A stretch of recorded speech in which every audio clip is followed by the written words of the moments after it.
எதிர்க்கட்சிகளின் தொடர் அமளியால் நாடாளுமன்ற இரு அவைகளும் வாரம் முழுவதும் முடங்கின.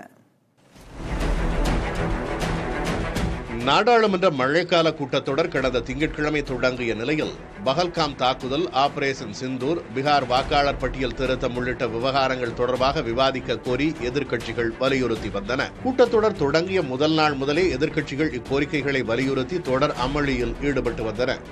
இதன் காரணமாக மக்களவை, மாநிலங்களவையில் அலுவல்கள் பாதிக்கப்பட்டன.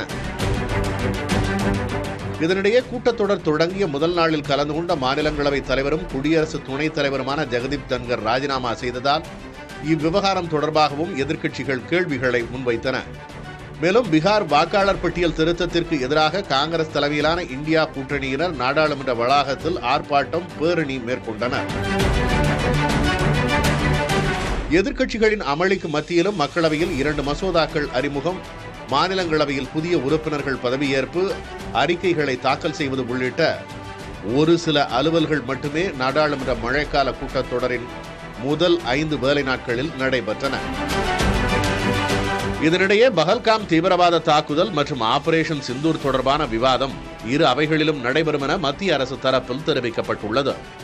பிரதமர் மோடி வெளிநாட்டு பயணத்தை முடித்து டெல்லி திரும்பிய பிறகு விவாதத்தை நடத்த திட்டமிடப்பட்டுள்ளது. எனவே அடுத்த வாரம் முதல் நாடாளுமன்றத்தின் இரு அவைகளும் எவ்வித இடையூறுமின்றி செயல்படும் என ஆளும் கூட்டணியைச் சேர்ந்தவர்கள் கருதுகின்றனர். புதிய தலைமுறைக்காக செய்தியாளர் கணபதி சுப்பிரமணியம்.